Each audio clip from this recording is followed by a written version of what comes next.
Você sabia que São Roque não apenas sobreviveu à peste negra, mas enfrentou sozinho a doença, abandonado numa floresta, com apenas um milagre o mantendo vivo? Ele não foi salvo por médicos, nem por sacerdotes, mas por algo que até hoje nos deixa sem palavras. E o mais surpreendente, a história desse santo não é apenas sobre sobrevivência, mas sobre um segredo tão extraordinário que impactou gerações inteiras, mudando a forma como enfrentamos a dor e a fé. Hoje vou revelar esse segredo pouco conhecido. Um detalhe que transformará a forma como você vê o sofrimento, a coragem e os milagres. Fique comigo e se inscreva no canal, porque você nunca mais olhará para São Roque da mesma maneira. Vamos começar? Na fervorosa Montpellier, no sul da França do século XIV, o nascimento de Roque foi celebrado como um milagre. Seus pais, João e Libéria, eram um casal piedoso e abastado, que apesar de inúmeras orações e promessas, não conseguiam conceber um filho. O peso da infertilidade era uma sombra que pairava sobre a alegria do lar. A cada amanhecer, Libéria buscava forças em suas preces silenciosas, muitas vezes regadas por lágrimas que refletiam sua fé inabalável e a dor de um ventre que permanecia vazio. Foi durante uma procissão, em um dia marcado por um calor sufocante e um céu sem nuvens, que Libéria, em um ato de desespero e esperança, ajoelhou-se aos pés de uma estátua da Virgem Maria. O murmúrio de suas orações se perdeu na multidão, mas seu coração ardia com um pedido. Dai-me um filho, ó Mãe, e eu o consagrarei a Deus. Aquela súplica fervorosa parecia ecoar não apenas na capela, mas nos céus. Meses depois, uma notícia extraordinária iluminou a casa de João e Libéria. Libéria estava grávida. A alegria era quase indescritível, mas vinha acompanhada de um certo temor reverente. Durante a gestação, ela experimentava sonhos vívidos, nos quais um menino, com uma cruz reluzente no peito, a guiava por jardins floridos e campos de luz. Para Libéria, esses sonhos eram sinais claros de que aquele filho não seria apenas um presente para a família, mas para o mundo. Na noite em que Roque nasceu, um clima de mistério parecia envolver Montpellier. Relatos contam que o vento cessou e uma quietude incomum tomou conta da cidade. O choro do recém-nascido ecoou na mansão da família como uma melodia esperada há muito tempo. Mas algo peculiar chamou a atenção das parteiras. No peito de Roque havia uma marca em forma de cruz, pequena, mas perfeitamente delineada. Aquela marca para seus pais era a confirmação de que ele fora enviado por Deus. A infância de Roque foi repleta de contrastes.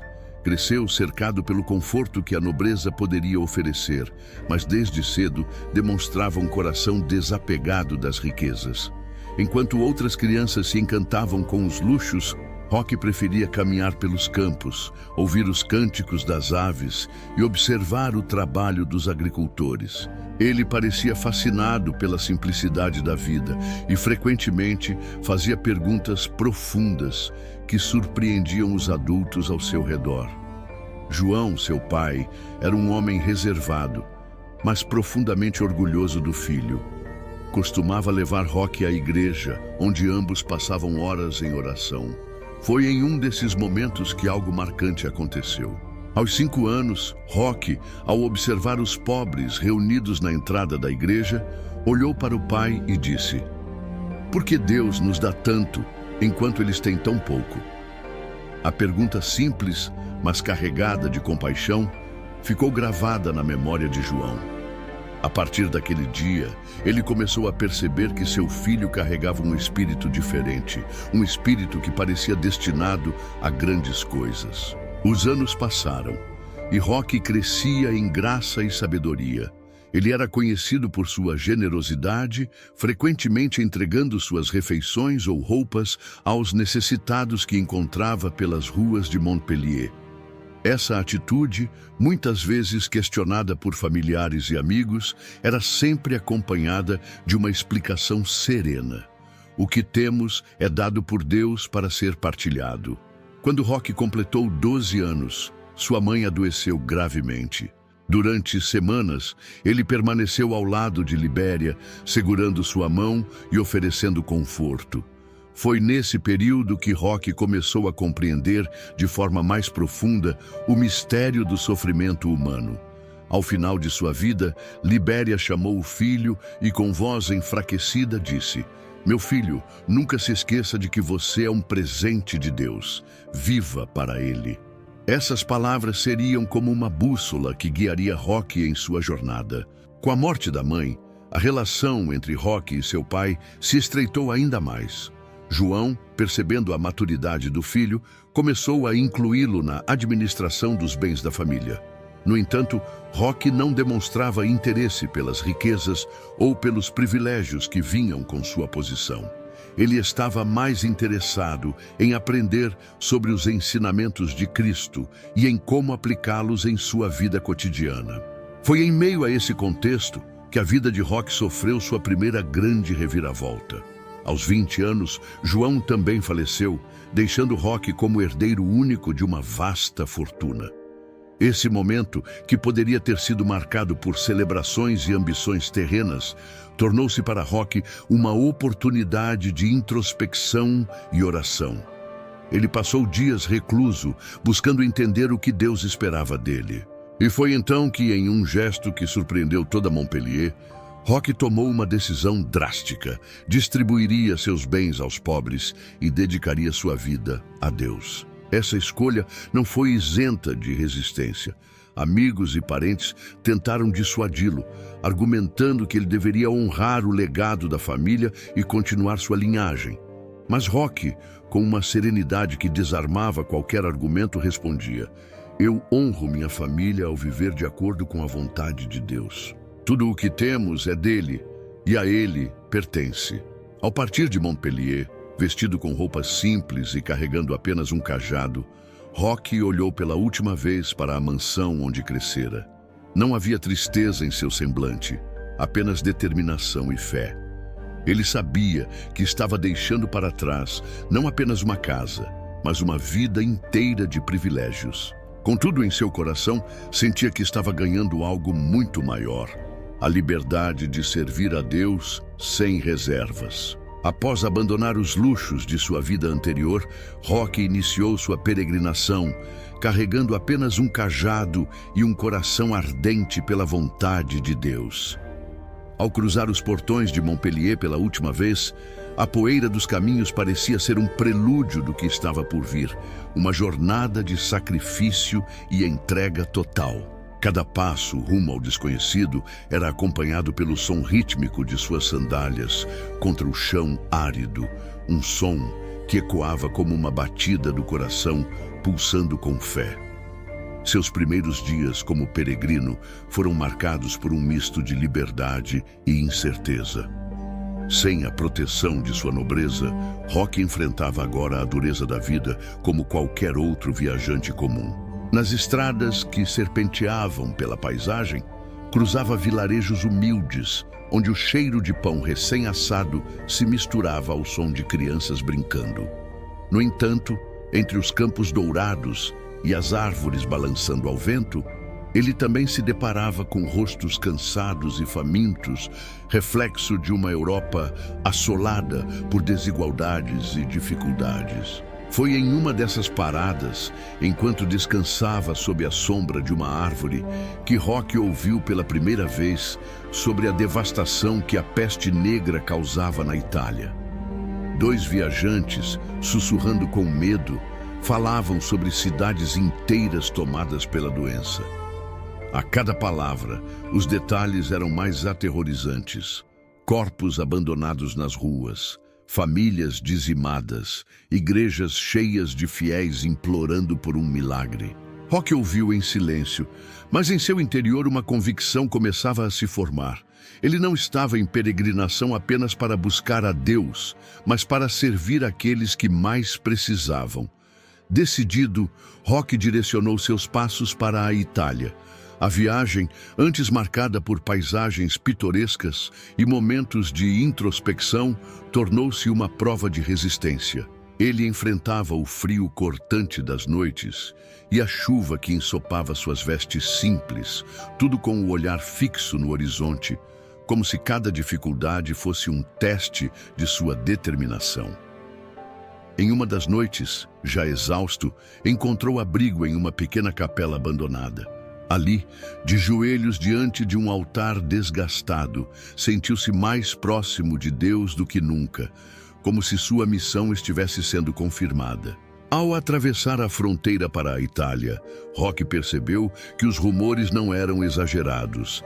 A realidade da peste era ainda mais cruel do que ele havia imaginado.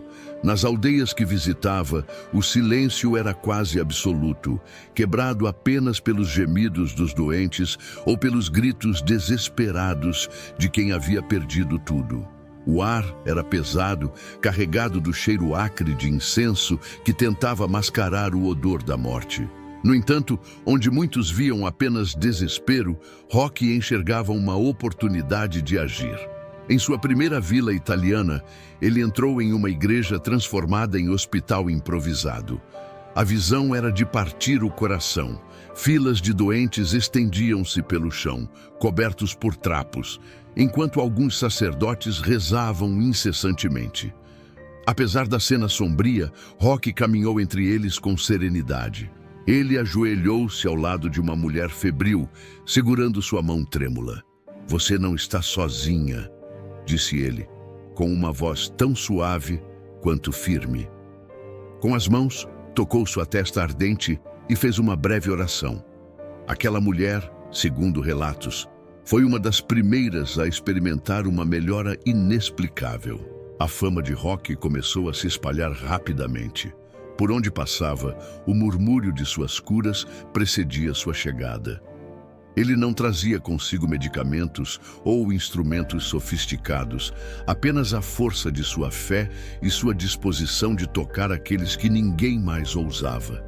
Em uma cidade maior, ao ser levado até uma jovem que estava à beira da morte, Roque inclinou-se e beijou sua testa. No dia seguinte, a jovem estava de pé, para o assombro de todos. Os médicos, impotentes diante da peste, observavam com incredulidade o impacto de sua presença. Apesar disso, o trabalho de Roque não estava isento de oposição. Alguns o acusavam de ser imprudente, outros duvidavam de suas intenções, acreditando que buscava fama. Mas Roque nunca respondeu a críticas. Ele acreditava que sua missão era para Deus e não para os homens. Continuava incansável, ajudando em hospitais, orando junto aos moribundos e distribuindo o pouco que tinha entre os necessitados. O pai, já sem forças, olhou para Roque e murmurou: "Por que Deus nos abandonou?" Aquela pergunta, carregada de dor, perfurou o coração de Roque, mas ele respondeu com a mesma serenidade que sempre o acompanhava: "Deus não nos abandona. Ele está aqui, em cada um de nós." Roque cuidou daquela família como pôde, limpando feridas e oferecendo conforto espiritual. Uma das cenas mais marcantes aconteceu em Piacenza. A cidade, assolada pela peste, estava praticamente deserta. Ao chegar, Roque encontrou uma igreja cujas portas estavam trancadas, mas os gemidos do lado de dentro indicavam que havia pessoas necessitando de ajuda. Sem hesitar, ele forçou a entrada e encontrou uma família inteira debilitada pela doença. Na manhã seguinte, ao se despedir, viu algo que nunca esqueceria: o sorriso de uma criança, o único membro da família que havia resistido à doença, iluminando o ambiente escuro. Para Roque, aquele sorriso era um lembrete de que cada vida tocada, por menor que fosse o gesto, tinha valor infinito. Os meses passaram e a dedicação de Roque apenas crescia. Mas ao mesmo tempo, ele começou a perceber algo alarmante. Sua própria saúde estava se deteriorando. Mesmo assim, recusava-se a descansar. A cada vila que alcançava, parecia encontrar forças renovadas ao ouvir as súplicas e os agradecimentos daqueles que ajudava. Ele sabia que estava em um caminho sem volta, mas aceitava isso como parte de sua entrega a Deus. Ao longo de sua jornada pela Itália, Roque já havia enfrentado inúmeras dificuldades, mas nenhuma delas se comparava ao desafio que estava prestes a encarar. Foi em uma pequena cidade devastada pela peste que ele começou a sentir os primeiros sinais da doença. Inicialmente, era apenas um cansaço incomum, como se suas forças fossem sugadas a cada passo. Ele atribuía o desgaste às noites mal dormidas e à intensidade de seu trabalho, mas em poucos dias os sintomas se intensificaram. Uma febre alta tomou conta de seu corpo, seguida por dores lancinantes que pareciam incendiar cada músculo. Suas pernas, outrora firmes e vigorosas, agora tremiam a cada tentativa de movimento. Mas o mais aterrorizante foi a aparição de feridas negras em sua pele, um sinal inconfundível da peste. Ao perceber as marcas, Roque se afastou de todos. Ele sabia que, ao se isolar, evitaria colocar outras pessoas em risco, mas o preço dessa decisão seria alto: a solidão. Foi durante uma tarde fria que Roque encontrou refúgio em uma floresta. As árvores, altas e silenciosas, pareciam observá-lo em sua caminhada vacilante. Ele escolheu um canto isolado, perto de um riacho, cuja água gelada seria sua única fonte de alívio. Ali, entre o som constante do fluxo do rio e o canto esporádico de pássaros, Roque travou a mais dura batalha de sua vida. A dor física era implacável, mas a solidão parecia ainda mais cruel. Não havia ninguém para segurar sua mão ou oferecer uma palavra de conforto. Durante as noites, o frio penetrava seus ossos e ele era consumido por febres e delírios. Em seus momentos de maior desespero, Roque orava em voz alta, sua voz entrecortada pela dor e pelo choro. Ele pedia forças, não para escapar do sofrimento, mas para suportá-lo com dignidade.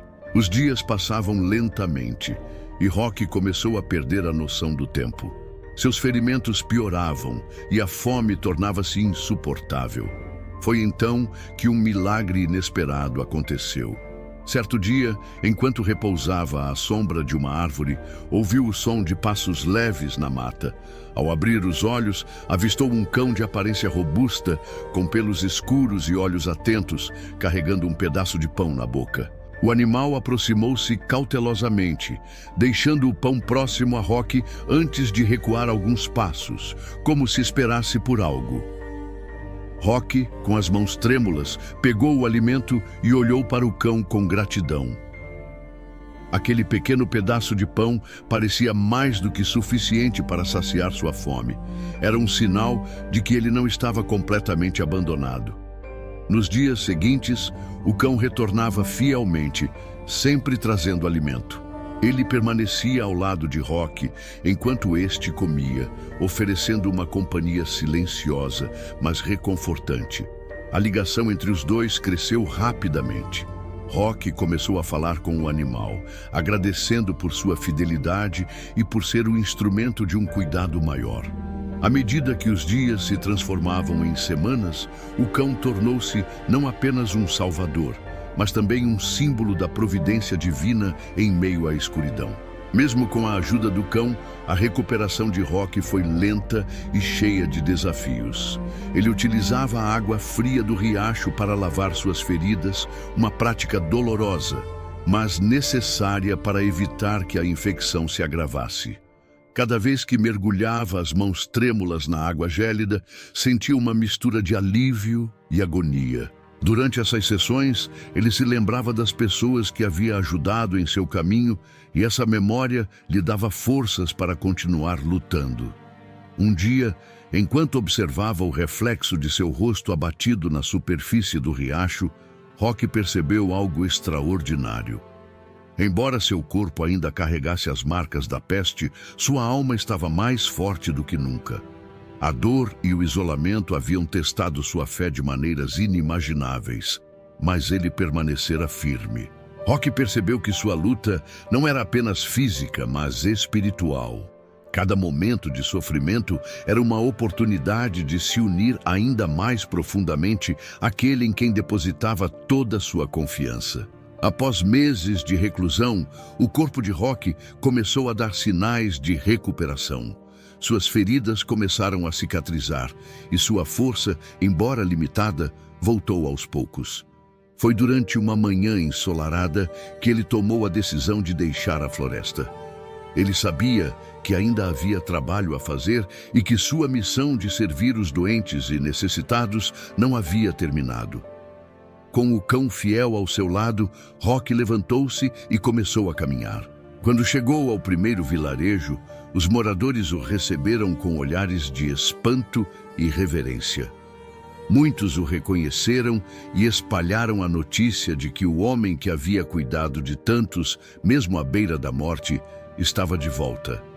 Rock, no entanto, recusou qualquer tipo de celebração. Ele estava ali para servir, não para ser exaltado.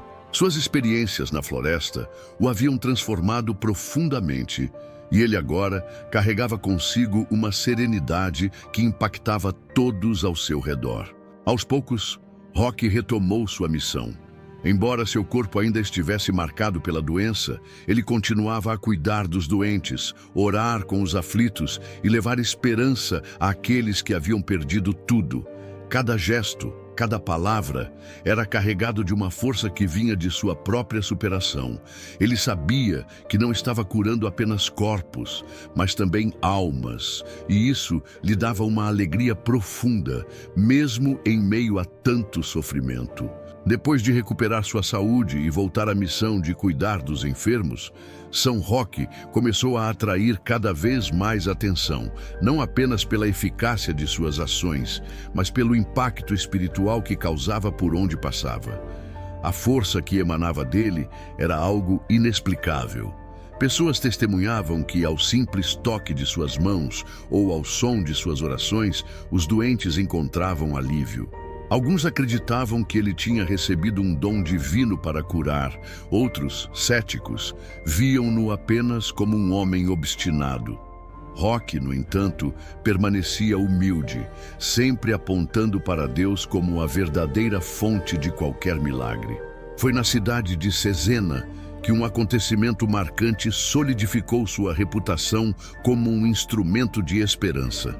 A cidade estava devastada pela peste e o cenário era desolador.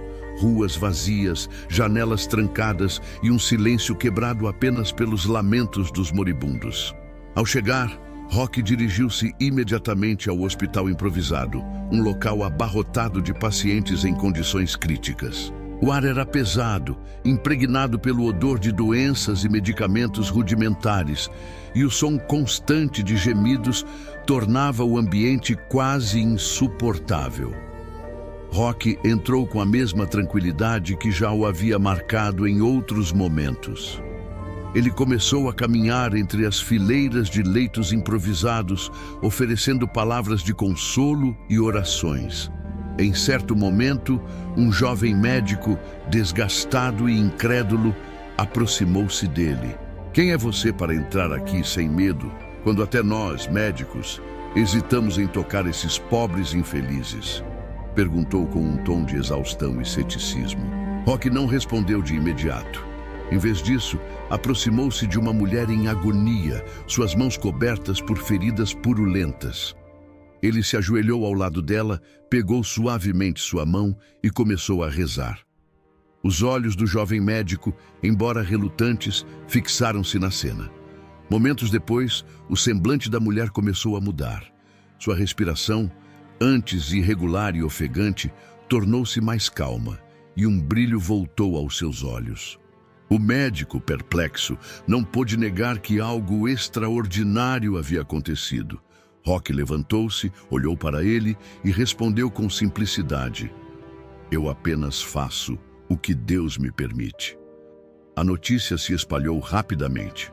Os habitantes de Cesena começaram a se reunir ao redor do hospital, esperando por uma chance de ver ou falar com Rock.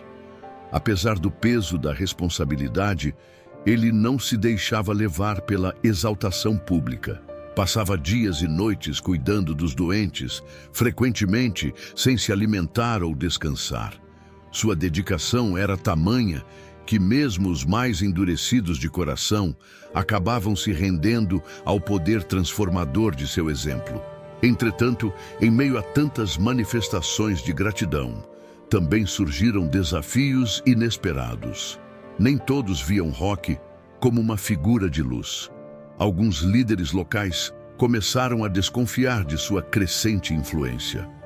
O medo de que ele estivesse sendo venerado como algo mais do que um homem comum trouxe à tona acusações de heresia e charlatanismo. Boatos de que ele estaria espalhando a doença em vez de combatê-la começaram a circular, alimentados pelo pavor e pela ignorância que a peste provocava.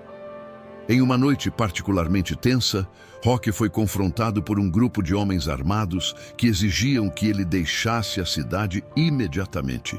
Eles o acusavam de ser um estrangeiro perigoso, alguém que, ao invés de ajudar, trazia mais sofrimento.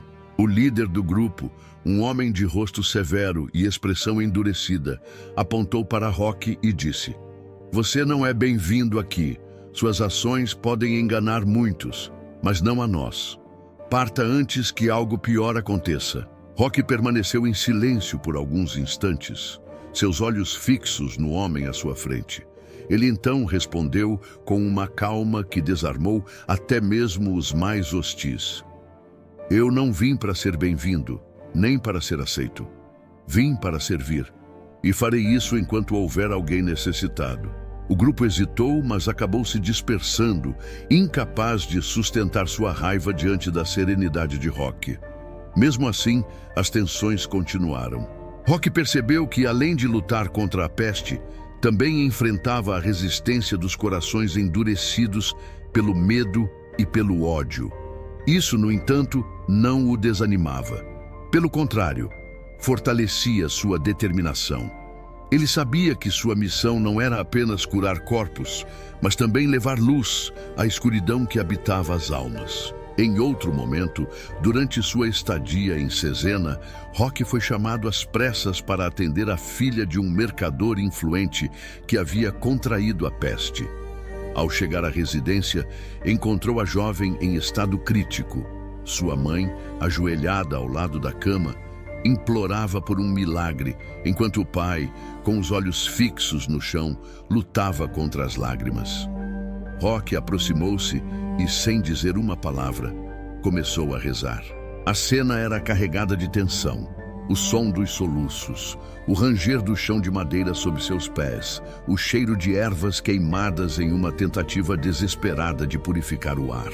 Após longos minutos de oração, a respiração da jovem começou a estabilizar-se. Seus olhos abriram lentamente e um murmúrio escapou de seus lábios. A mãe, em um misto de incredulidade e alegria, abraçou a filha, enquanto o pai, em silêncio, aproximou-se de Rock e caiu de joelhos. "Perdoe-me por duvidar", disse ele com a voz embargada. Rock respondeu apenas com um gesto de bênção, deixando claro que tudo o que fazia era em nome de algo maior. A recuperação da jovem marcou um ponto de virada. Muitos dos que antes questionavam a presença de Rock passaram a vê-lo como um símbolo de esperança. No entanto, ele nunca permitiu que a adulação desviasse seu foco.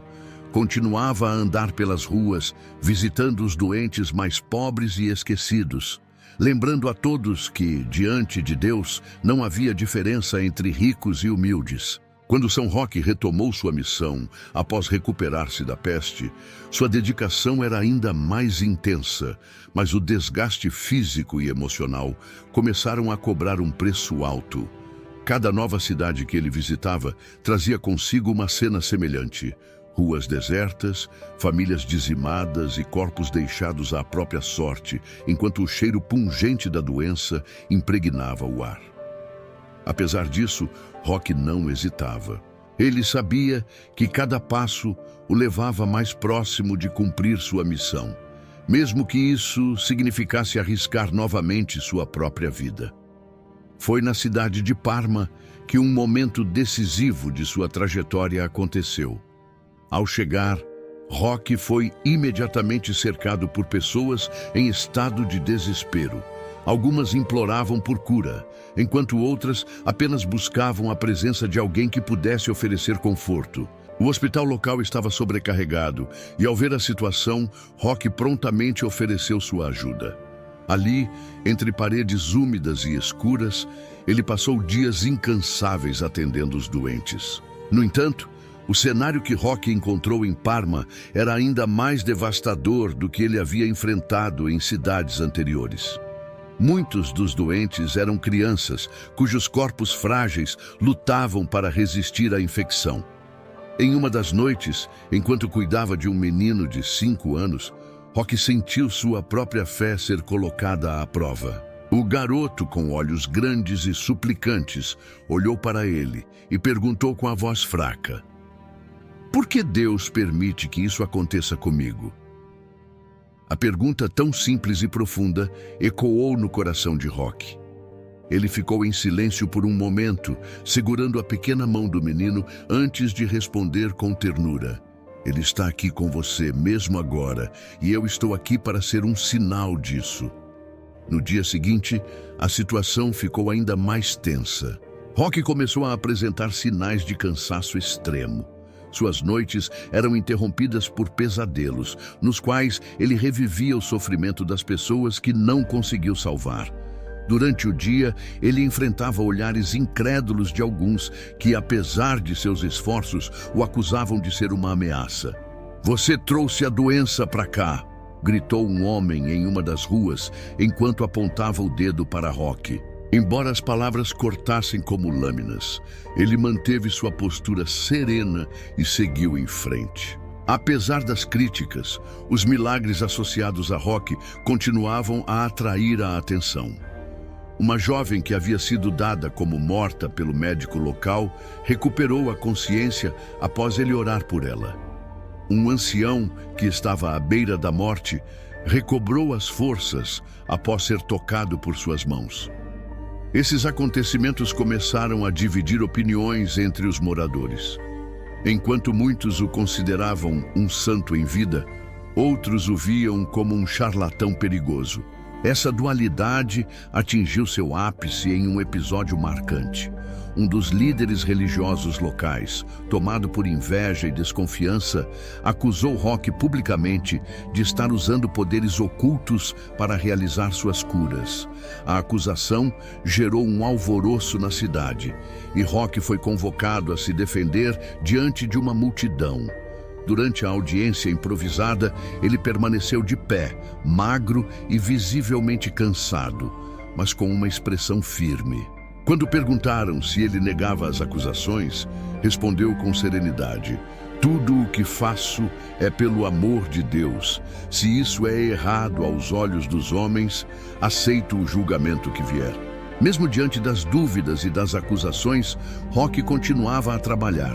Ele sabia que sua missão não dependia da aceitação dos outros, mas de sua fidelidade ao chamado que sentia em seu coração.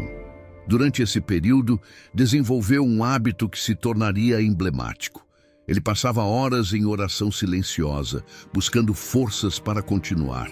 Aqueles que o observavam muitas vezes notavam que, ao sair de suas orações, ele parecia renovado, como se tivesse encontrado uma fonte de energia que ninguém podia entender. Foi nesse contexto que Rocky começou a se questionar sobre o alcance de sua missão. Embora soubesse que estava fazendo tudo o que podia, o peso do sofrimento ao seu redor era esmagador. Uma noite, enquanto caminhava sozinho por uma trilha fora da cidade, ele parou e olhou para o céu estrelado. A vastidão acima parecia contrastar com a fragilidade de tudo o que ele havia testemunhado na terra. Com os olhos cheios de lágrimas, ele levantou as mãos e disse: "Se for da vontade de Deus, eu continuarei, mas preciso de forças para suportar." Pouco tempo depois, Rocky enfrentou uma nova onda de críticas, desta vez de membros da elite local que questionavam sua presença. Ele foi preso temporariamente sob a acusação de ser um forasteiro suspeito, mas, mesmo na cela fria e sombria, manteve-se em oração. Sua prisão não durou muito, mas o episódio deixou claro que sua jornada seria marcada por dificuldades crescentes. Ao ser libertado, Rock retomou sua missão com mais determinação do que nunca. Ele percebeu que, apesar de todas as adversidades, cada pequeno gesto de compaixão fazia a diferença. Em Parma, deixou um legado de esperança que permaneceria vivo muito tempo depois de sua partida. Mesmo entre aqueles que duvidaram dele, havia agora um reconhecimento tácito de que sua presença havia trazido algo extraordinário à cidade. Após superar inúmeras adversidades e continuar sua missão, São Roque enfrentou um dos períodos mais desafiadores e simbólicos de sua vida. Em uma de suas caminhadas solitárias, enquanto deixava uma cidade após dias de dedicação aos doentes, ele se viu em um terreno desolado, afastado de qualquer sinal de vida. As colinas ao longe projetavam sombras longas sob a luz de um sol poente, e o ar, úmido e pesado, parecia anunciar uma tempestade iminente. Nesse cenário desolador, Rock foi surpreendido pela aproximação de um grupo de homens. Eles carregavam expressões desconfiadas e armas rudimentares, e a poeira levantada por seus passos ecoava como um prenúncio de conflito. Esses homens, liderados por um oficial com um semblante austero, o acusaram de ser um espião. A Itália, naquela época, enfrentava tensões internas e conflitos entre cidades, e a presença de um viajante solitário despertava suspeitas. "Quem é você e por que está aqui?", perguntou o oficial, com a voz firme e um tom acusador. Rock, mantendo sua calma característica, respondeu com sinceridade: "Sou apenas um servo de Deus, ajudando os doentes e necessitados. Não trago armas, apenas minha fé e minhas orações." Suas palavras, embora simples, não convenceram o grupo. Eles interpretaram sua humildade como uma tentativa de ocultar intenções obscuras. Sem dar-lhe chance de se explicar mais, os homens o prenderam. Suas mãos, que tantas vezes haviam trazido conforto e cura, foram amarradas com cordas ásperas. Durante o trajeto até a prisão, Rock caminhou em silêncio, enquanto os gritos de algumas pessoas ecoavam ao longe, acusando-o de espalhar a peste. A cada passo, ele sentia o peso da incompreensão humana, mas também sabia que seu sofrimento não seria em vão. A cela para onde foi levado era escura e fria, com paredes de pedra que exalavam um cheiro úmido de mofo. O único som era o gotejar constante de água que caía de um canto do teto. As noites eram especialmente difíceis, com o frio penetrando seus ossos e a solidão testando sua resistência espiritual. No entanto, mesmo naquele ambiente hostil, Rock encontrava conforto na oração. Ele se ajoelhava no chão duro e, em silêncio, entregava sua dor e suas dúvidas àquele em quem confiava plenamente. Durante os primeiros dias de sua prisão, os guardas mostraram-se indiferentes à sua presença. Eles mal lhe dirigiam a palavra, oferecendo apenas pedaços de pão velho e água para mantê-lo vivo. No entanto, algo inesperado começou a acontecer. Um dos guardas, um homem robusto de olhos cansados, passou a observar Rock com curiosidade. Ele percebia que o prisioneiro não reclamava, não se revoltava e, em vez disso, parecia irradiar uma serenidade que contrastava com a escuridão ao seu redor. Certa noite, esse guarda decidiu falar com Rock. Aproximando-se com hesitação, perguntou: "Por que você não se defende? Por que aceita essa injustiça como se fosse merecida?" Rock levantou o olhar, seus olhos transmitindo uma paz incomum, e respondeu: "Minha missão não é convencer os homens de minha inocência, mas viver a vontade de Deus. Se meu sofrimento puder trazer algo de bom, então ele não será em vão." Essas palavras tocaram o coração do guarda, que a partir daquele momento passou a tratar Rock com mais gentileza. Ele lhe trazia pedaços de pão fresco, frutas e até um cobertor para aliviar o frio.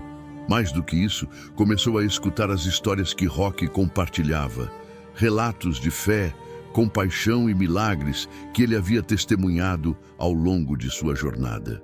Aos poucos, outros guardas também começaram a demonstrar curiosidade, reunindo-se ao redor de sua cela para ouvir suas palavras. Apesar dessas pequenas demonstrações de humanidade, Roque permaneceu encarcerado por meses. Durante esse período, ele continuou a orar, não apenas por si mesmo, mas por aqueles que o haviam acusado e preso. Sua paciência e fé inabaláveis começaram a transformar o ambiente ao seu redor. Os próprios prisioneiros, muitos dos quais estavam desesperados e revoltados, começaram a encontrar consolo nas orações e palavras de Roque.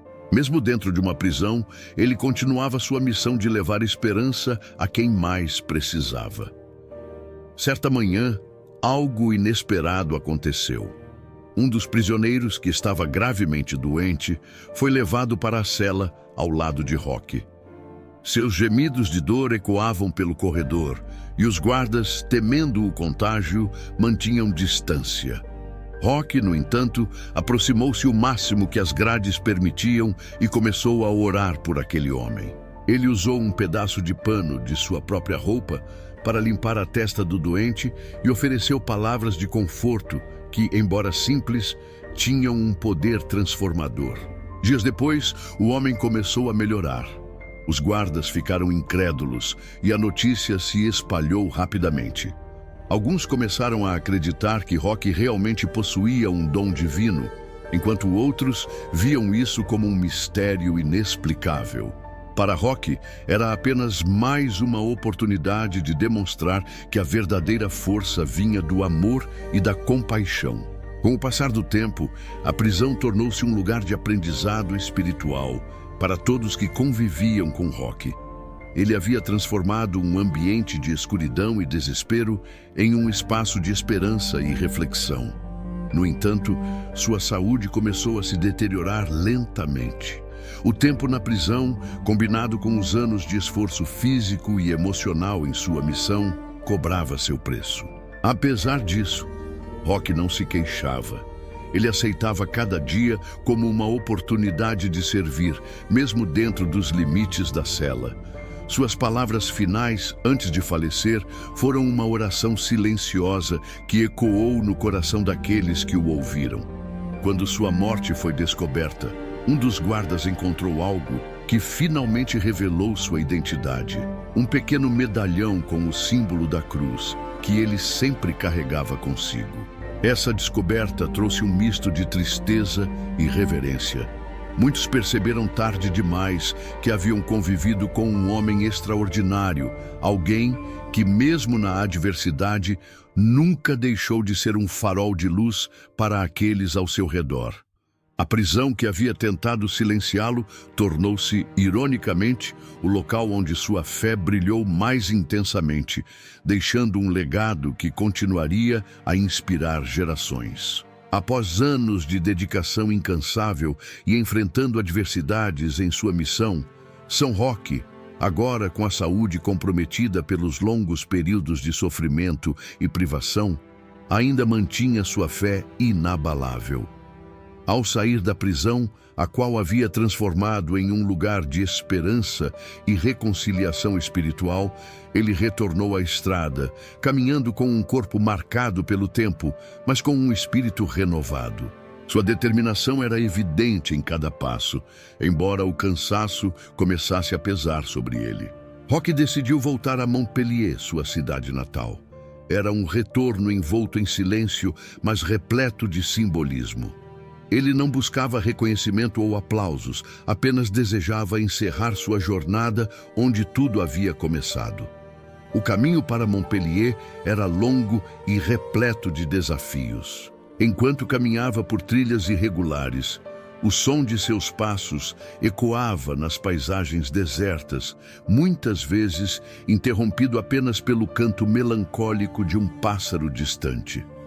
O vento frio cortava seu rosto, mas ele seguia adiante, sustentado pela fé e pela certeza de que sua missão estava perto de ser concluída.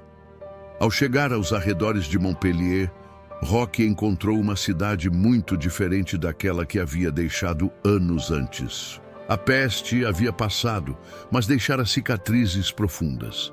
Muitos rostos conhecidos haviam partido, e os que restavam eram marcados pela dor e pela saudade. Roque, agora irreconhecível para aqueles que um dia o conheceram, entrou na cidade como um estranho, caminhando entre os sobreviventes que reconstruíam suas vidas. Seu primeiro destino foi a igreja, onde costumava rezar com sua mãe quando criança. Ao cruzar os portões de madeira envelhecida, sentiu uma onda de emoções tomar conta de si. O interior da igreja estava mais vazio do que ele se lembrava, mas a luz suave das velas acesas iluminava os detalhes do altar com uma beleza serena. Ele ajoelhou-se em oração, agradecendo por cada momento de sua jornada, mesmo os mais difíceis. Ali, em silêncio, entregou sua vida mais uma vez ao serviço de Deus. Poucos dias depois de sua chegada, a notícia de um forasteiro misterioso que dedicava seu tempo a ajudar os pobres e os doentes começou a circular pela cidade. Roque, mesmo fisicamente enfraquecido, continuava a servir como podia. Ele passava suas manhãs distribuindo pão aos famintos e oferecendo palavras de consolo aos aflitos. Embora evitasse falar sobre si mesmo, aqueles que o encontravam ficavam profundamente tocados por sua presença calma e amorosa. No entanto, nem todos viam Roque com bons olhos. Algumas autoridades locais, desconfiadas de sua origem, começaram a espalhar rumores de que ele poderia ser um espião ou um impostor. A tensão cresceu quando um grupo de soldados foi enviado para interrogá-lo. Durante o encontro, Roque, sem resistência, revelou sua identidade, mas sua aparência debilitada e humilde levou os soldados a duvidarem de suas palavras. Você, herdeiro de uma das famílias mais nobres de Montpellier? Impossível! Exclamou um dos soldados, olhando para suas vestes simples e pés descalços. Sem provas que confirmassem sua identidade, Roque foi levado novamente à prisão. Desta vez, a cela era ainda mais escura e isolada, e os dias se arrastavam em um silêncio opressivo. Mas mesmo ali, ele manteve sua rotina de oração e contemplação. À noite, sob a luz fraca que entrava por uma pequena abertura na parede, ele sussurrava preces que pareciam carregar não apenas seus próprios anseios, mas também os de todos aqueles que haviam confiado nele ao longo de sua jornada. Foi durante esse período de reclusão que Roque começou a perceber que sua vida estava chegando ao fim. Seu corpo, já enfraquecido pelos anos de serviço e pelos sacrifícios constantes, dava sinais de que não poderia mais suportar. Mas, ao invés de se desesperar, ele sentiu uma profunda paz. Ele sabia que havia vivido plenamente sua missão e que seu sofrimento, longe de ser um fardo, era uma forma de unir-se mais profundamente à vontade de Deus. Em seu último dia de vida, algo extraordinário aconteceu. Uma luz suave preencheu a cela e, segundo relatos posteriores, os guardas afirmaram ter ouvido cânticos vindos de dentro do quarto onde Roque estava. Quando entraram, encontraram seu corpo sem vida, mas seu rosto irradiava uma serenidade indescritível. Perto dele, descobriram um pequeno pergaminho em que ele havia escrito suas últimas palavras. Tudo o que sou e tudo o que fiz foi por amor. Que isso sirva de exemplo para aqueles que vierem depois de mim. Após sua morte, sua identidade foi finalmente confirmada, e a notícia de sua vida de santidade espalhou-se rapidamente. As pessoas de Montpellier, agora conscientes de quem ele realmente era, passaram a venerá-lo como um santo. Milagres atribuídos à sua intercessão começaram a ser relatados, e seu túmulo tornou-se um local de peregrinação, atraindo aqueles que buscavam consolo e cura. Após a morte de São Roque, A revelação de sua verdadeira identidade transformou a atmosfera de Montpellier. A notícia espalhou-se como um vento sussurrante, invadindo cada canto da cidade com uma mistura de admiração e arrependimento. Aqueles que antes o haviam acusado de ser um forasteiro perigoso, agora reconheciam que tinham convivido com um santo.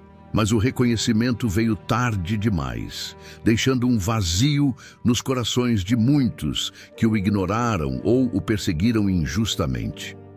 Os primeiros dias após sua morte foram marcados por uma comoção generalizada. O pequeno local onde seu corpo foi colocado tornou-se rapidamente um ponto de encontro para os moradores da cidade. Pessoas de todas as idades e classes sociais se reuniam, algumas em silêncio reverente, outras chorando abertamente.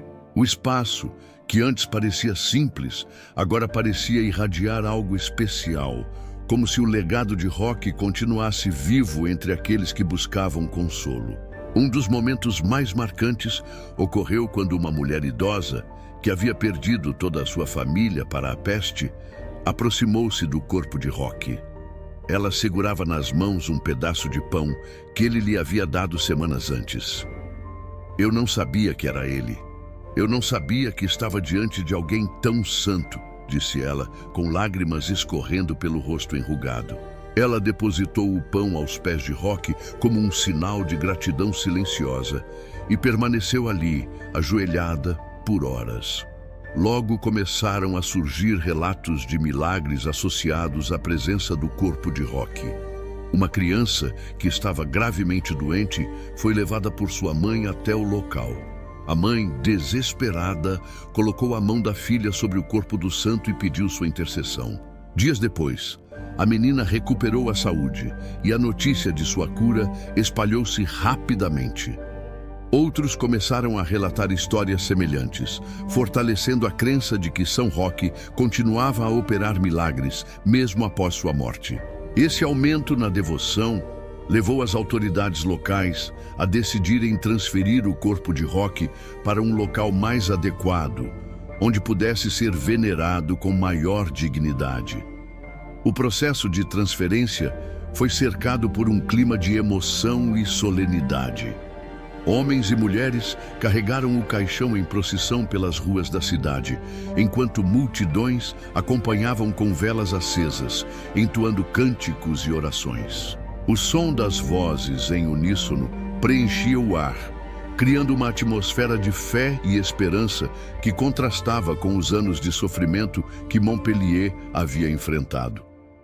A decisão de construir uma capela dedicada a São Roque surgiu quase imediatamente. Os moradores da cidade, mesmo aqueles que tinham pouco a oferecer, contribuíram com o que podiam: dinheiro, materiais de construção ou horas de trabalho. Homens fortes carregavam pedras, enquanto mulheres costuravam tecidos para adornar o altar. Cada detalhe da capela parecia carregar a marca do amor e da devoção que Roque havia inspirado. Enquanto isso, fora de Montpellier, a história de São Roque começou a ganhar repercussão. Peregrinos de outras regiões da França e até mesmo de países vizinhos começaram a viajar para visitar o local onde ele estava sepultado. Eles vinham em busca de milagres, mas também para conhecer a história de um homem que havia dedicado sua vida aos pobres, aos doentes e aos marginalizados. Muitos desses visitantes retornavam para suas terras, levando consigo histórias sobre a santidade de Roque, espalhando sua fama por toda a Europa. Os anos seguintes foram marcados por um aumento significativo na veneração a São Roque. Igrejas começaram a ser construídas em sua homenagem, e sua imagem passou a ser vista em pinturas, vitrais e esculturas. Nessas representações, ele frequentemente aparecia vestido como um peregrino, com um cajado na mão e uma ferida na perna, simbolizando sua luta contra a peste e sua missão de cuidar dos enfermos. Um detalhe que não podia faltar era o cão fiel, que havia sido seu companheiro durante os dias mais difíceis. O animal, com um pedaço de pão na boca, tornou-se um símbolo universal de providência divina. A devoção a São Roque também deu origem a um fenômeno interessante. Confrarias dedicadas a cuidar dos pobres e dos doentes começaram a surgir em várias cidades. Inspirados pelo exemplo do santo, grupos de homens e mulheres decidiram seguir seus passos, levando assistência e conforto às populações mais necessitadas. Essas confrarias desempenharam um papel crucial em momentos de crise, especialmente durante novos surtos de peste, quando muitos, movidos pelo medo, abandonavam suas responsabilidades. A memória de São Roque lembrava a todos que, mesmo nos momentos mais sombrios, o amor e a compaixão deveriam prevalecer. Com o passar do tempo, o Papa oficialmente reconheceu São Roque como padroeiro contra a peste e outras doenças contagiosas. Esse título consolidou ainda mais sua posição como um dos santos mais amados da Igreja Católica. Suas relíquias passaram a ser reverenciadas não apenas em Montpellier, mas em várias igrejas e catedrais por toda a Europa. Em tempos de epidemias, seu nome era invocado com fervor, e inúmeras pessoas acreditavam que sua intercessão as protegeria do mal. Embora sua vida tenha sido marcada por sofrimento e sacrifício, o legado de São Roque continua a inspirar milhões até hoje. Sua história é um lembrete poderoso de que, mesmo nos momentos mais difíceis, a fé, a coragem e o amor ao próximo podem transformar vidas e deixar uma marca eterna no mundo. O impacto de sua missão, que começou com um jovem peregrino disposto a abandonar tudo por Deus, tornou-se um farol de esperança para gerações inteiras, mantendo viva a memória de um homem que, com humildade e determinação, dedicou cada instante de sua existência ao serviço dos outros. Após a canonização de São Roque, sua história e devoção começaram a tomar proporções ainda maiores. A partir do reconhecimento oficial da Igreja, o nome de São Roque tornou-se símbolo de esperança em meio a crises e epidemias. Era um tempo em que o mundo ainda enfrentava incertezas, especialmente diante da ameaça constante de doenças contagiosas que varriam aldeias, cidades e até reinos inteiros. Foi nesse cenário que a figura do santo peregrino ganhou uma importância ainda mais significativa. Entre eles, estava o caso de uma mulher que havia perdido a visão devido a uma infecção. Após passar uma noite inteira rezando junto ao túmulo do santo, ela acordou enxergando novamente e sua história rapidamente espalhou-se, atraindo ainda mais fiéis. O túmulo de São Roque foi transformado em um santuário e o local exalava uma atmosfera de reverência e espiritualidade. Montpellier, que antes era um ponto quase esquecido na geografia europeia, passou a ser destino de peregrinações vindas de todos os cantos. Homens e mulheres, muitos carregando as marcas das privações e das dores que haviam enfrentado, caminhavam por dias ou semanas para tocar o túmulo de São Roque e pedir sua intercessão. Os relatos de curas inexplicáveis eram cada vez mais numerosos. Quem se aproximava podia sentir o aroma de velas queimadas misturado ao leve cheiro de ervas que muitas vezes os peregrinos traziam como oferendas. As paredes estavam repletas de exvotos, placas de agradecimento, figuras de cera representando partes do corpo curadas e mensagens escritas com fervor. O silêncio no ambiente era quebrado apenas pelos murmúrios das orações, cada palavra carregada de uma fé que parecia transcender as limitações humanas. Ao longo dos anos, a devoção a São Roque começou a atravessar fronteiras. Igrejas e capelas dedicadas ao santo foram erguidas em países como Espanha, Itália e Portugal, e sua imagem passou a ser uma das mais reconhecidas na iconografia cristã. Em representações artísticas, ele era retratado de maneira simbólica, trajando roupas de peregrino, com uma ferida visível na perna e acompanhado do fiel cão que o havia sustentado durante seu período de reclusão na floresta. Esses elementos não eram apenas visuais, mas encapsulavam sua história de sacrifício, coragem e dependência da providência divina. Foi durante um novo surto de peste na Europa que a devoção a São Roque alcançou seu auge. Em cidades inteiras, multidões desesperadas organizaram procissões em sua honra, carregando sua imagem pelas ruas enquanto entoavam cânticos e orações. Em uma dessas ocasiões, na cidade de Veneza, uma procissão noturna marcou profundamente os participantes. À luz de tochas, milhares de pessoas caminhavam em silêncio, com lágrimas escorrendo pelo rosto, pedindo a proteção de São Roque para suas famílias. Após esse evento, os relatos de cura começaram a surgir novamente, fortalecendo ainda mais a fé no poder de sua intercessão. A história de São Roque não era apenas uma memória distante, era um lembrete vivo de que, mesmo diante das maiores adversidades, a fé e o amor ao próximo podiam transformar realidades. Essa mensagem tocava especialmente os corações das mulheres, que muitas vezes eram as primeiras a sofrer com a perda de entes queridos durante as epidemias. Para elas, São Roque era mais do que um santo. Era um exemplo de alguém que havia enfrentado o sofrimento com coragem e encontrado no serviço aos outros a razão para continuar. Além das curas físicas, muitos também relatavam sentir uma paz interior ao invocar o nome de São Roque. Uma mulher idosa, que havia perdido 3 filhos para a peste, descreveu como sua devoção ao santo a ajudara a superar a dor insuportável. Quando penso nele, sinto como se ele estivesse me dizendo para não desistir, para continuar vivendo e ajudando os outros, assim como ele fez.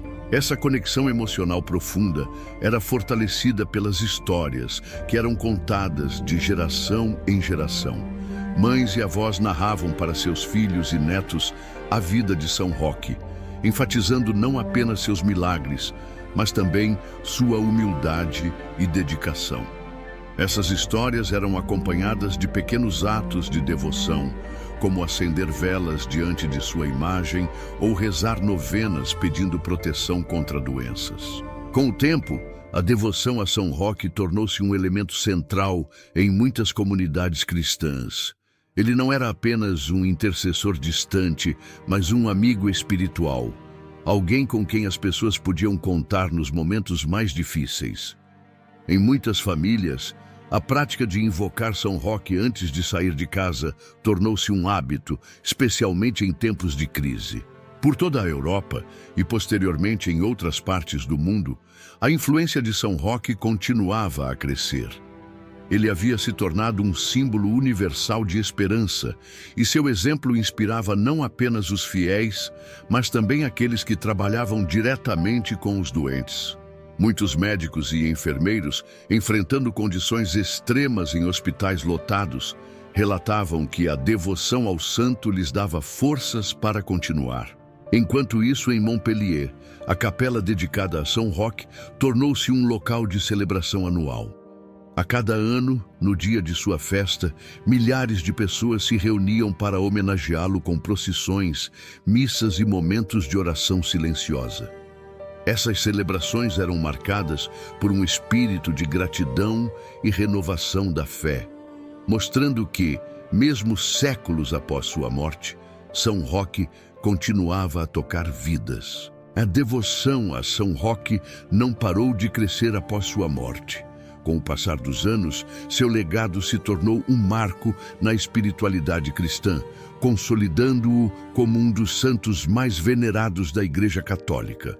O impacto de sua vida e de seus milagres não apenas uniu comunidades devastadas pela peste, mas também trouxe um senso de renovação para a fé de milhares de pessoas. No entanto, o desenrolar de sua história revela detalhes surpreendentes que marcaram a perpetuação de sua influência. Após tocar uma relíquia do santo, sua voz foi restaurada, levando toda a vila a celebrar a intercessão de São Roque.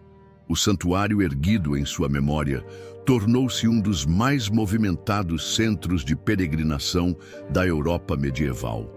Durante festas religiosas, multidões se reuniam para procissões carregadas de simbolismo e devoção. Foi em Montpellier que um grupo de monges começou a catalogar os relatos de curas e intercessões atribuídas a São Roque.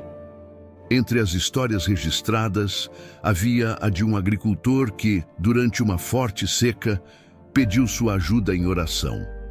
Poucos dias depois, uma chuva abundante caiu sobre os campos, salvando as colheitas. Outra história envolvia uma jovem que havia perdido a capacidade de falar após uma febre violenta. Um dos momentos mais significativos ocorreu durante um grande surto de peste no século XVI. Em Veneza, onde a cidade estava quase deserta e os hospitais estavam lotados de doentes, o doge ordenou que uma relíquia de São Roque fosse carregada pelas ruas em uma procissão solene. O evento foi acompanhado por uma massa de fiéis que, com lágrimas nos olhos, suplicavam sua proteção. Era comum que os fiéis trouxessem pedaços de pão, em homenagem ao episódio marcante em que o cão fiel alimentou Roque durante seu exílio na floresta. Esse gesto se tornou um rito de fé e esperança, especialmente entre as famílias mais pobres que viam no pão um sinal da providência divina. Dias após a procissão, os registros históricos indicam uma redução nos casos da doença, o que foi atribuído à intercessão do santo. Como forma de agradecimento, foi construída a Escola Grande de San Rocco, uma das mais belas homenagens já feitas a ele, adornada com obras de arte que narravam sua vida. O legado de São Roque também deixou marcas profundas na liturgia. Diversos hinos e orações foram compostos em sua honra, tornando-se parte das celebrações eclesiásticas em muitos países. Em tempos de crise, sua imagem era carregada pelas igrejas e casas como um símbolo de proteção. Ele era invocado não apenas contra doenças, mas também em situações de calamidade, como enchentes, secas e guerras, consolidando-o como um intercessor universal. No entanto, a devoção a São Roque não era limitada às grandes cidades ou às famílias nobres. Nas pequenas aldeias, as mulheres frequentemente se reuniam em grupos para rezar o rosário pedindo sua ajuda. Muitas dessas mulheres, que haviam perdido seus maridos ou filhos para a peste, encontravam conforto em sua história. Elas viam em Roque um exemplo de perseverança e entrega, um modelo de alguém que havia enfrentado o sofrimento de frente, sem jamais perder a fé. Um dos aspectos mais marcantes do legado de São Roque foi sua associação com a medicina e o cuidado aos enfermos. Nos séculos que se seguiram, muitas instituições de saúde adotaram seu nome. Hospitais, capelas dentro de asilos e ordens religiosas dedicadas à enfermagem foram fundadas sob sua proteção. Essas instituições viam nele um patrono ideal, alguém que havia vivido o exemplo mais puro de dedicação aos doentes, mesmo quando isso significava arriscar a própria vida. Durante o Concílio de Trento, no século XVI, a Igreja Católica reafirmou a importância de São Roque como um modelo de santidade. Ele foi apresentado como um exemplo perfeito de alguém que viveu os ensinamentos de Cristo, entregando-se completamente ao serviço dos mais necessitados. Sua vida era uma resposta às críticas da Reforma Protestante, mostrando que a fé católica produzia frutos visíveis de amor e compaixão. Nos séculos seguintes, a devoção a São Roque continuou a se expandir. Em Portugal e na Espanha, ele foi integrado às tradições populares, com festas que misturavam elementos religiosos e culturais. Na América Latina, trazido pelos colonizadores, ele se tornou um dos santos mais queridos, especialmente entre as populações mais pobres. Era comum que camponeses erguessem pequenos altares em sua homenagem nas plantações, pedindo boas colheitas e saúde para suas famílias. Após o fim da guerra, eles ergueram uma cruz em sua homenagem como um testemunho de gratidão. Até hoje, a história de São Roque continua a inspirar milhões de pessoas ao redor do mundo. Sua vida é lembrada não apenas nos altares e nas celebrações litúrgicas, mas também nos gestos cotidianos de solidariedade e cuidado com o próximo. Um dos episódios mais impressionantes de sua devoção aconteceu durante a Segunda Guerra Mundial. Em uma pequena vila na França, ocupada pelas forças nazistas, os moradores se reuniram secretamente para rezar a São Roque, pedindo proteção contra a violência iminente. De forma inexplicável, a vila foi poupada de ataques e os moradores atribuíram esse fato à intercessão do santo. Ele nos mostra que, mesmo nas circunstâncias mais difíceis, a fé e o amor têm o poder de transformar vidas e deixar um impacto eterno. Assim, seu exemplo permanece vivo, tocando corações e lembrando a todos que a verdadeira grandeza está em servir com humildade e compaixão.